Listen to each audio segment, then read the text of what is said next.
اعوذ باللہ من الشیطان الرجیم بسم اللہ الرحمن الرحیم۔ سورہ انعام آیات نمبر 141 تا 144 میں بیان کہ تمام نعمتیں اللہ ہی کی عطا کردہ ہیں۔ باغات اور کھیتوں کی پیداوار میں سے اللہ کا مقرر کردہ حق ادا کرنے کی تاکید۔ تمام جانور اللہ ہی نے پیدا کیے ہیں۔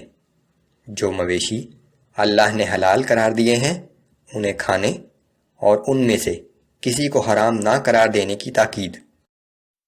اعوذ باللہ من الشیطان الرجیم وهو الذی انشأ جنات معروشات وغیر معروشات والنخل والزرع مختلفا أكله والزيتون والرمان متشابها وغير متشابه۔ اور اللہ کی ذات وہ ہے جس نے ایسے باغات پیدا کیے جن کی بیلیں کسی سہارے کے بغیر اوپر چڑھائی جاتی ہیں، اور ایسے درخت بھی جو خود اپنے سہارے کھڑے ہوتے ہیں، اور اسی طرح کھجور کے درخت اور کھیتی پیدا کی۔ ان سب کے پھل مختلف ذائقوں والے ہیں، اور زیتون اور انار بھی پیدا کیے ہیں جن میں سے بعض ایک دوسرے سے ملتے جلتے ہیں اور بعض مختلف بھی ہیں۔ كلوا من ثمره إذا أثمر وآتوا حقه يوم حصاده ولا تسرفوا إنه لا يحب المسرفين۔ تم ان سب کے پھلوں کو کھاؤ جب وہ تیار ہو جائیں، اور اس پھل اور کھیتی کے کاٹنے کے دن اللہ کی طرف سے مقرر کردہ حق بھی ادا کر دیا کرو، اور حد سے تجاوز نہ کرو، یقیناً اللہ حد سے بڑھنے والوں کو پسند نہیں کرتا۔ وَمِنَ الْأَنْعَامِ حَمُولَةً وَفَرْشًا۔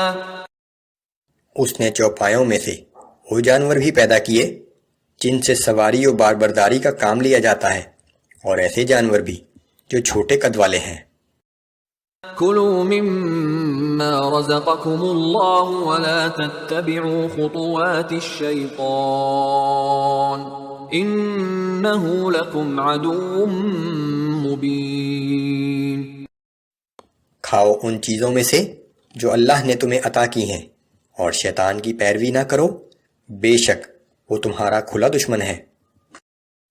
ثمانية أزواج من الضأن اثنين ومن المعز اثنين۔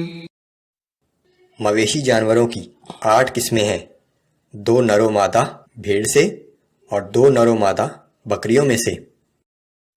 قل آذكرين حرم أم الأنثيين أما اشتملت عليه أرحام الأنثيين۔ آپ ان سے پوچھئے کہ کیا اللہ نے دونوں نر حرام کیے ہیں یا دونوں مادائیں یا وہ بچے جو ان ماداؤں کے پیٹ میں ہوتے ہیں۔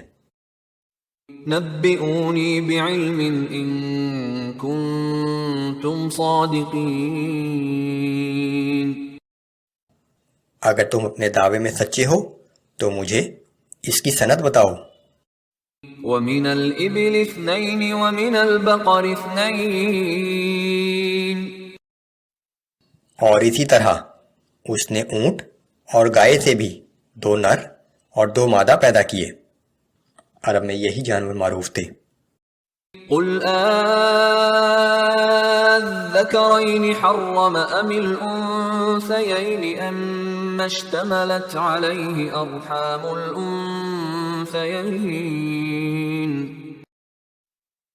آپ ان سے پوچھئے کہ کیا اللہ نے دونوں نر حرام کیے ہیں یا دونوں مادائیں یا وہ بچے جو ان ماداؤں کے پیٹ میں ہوتے ہیں۔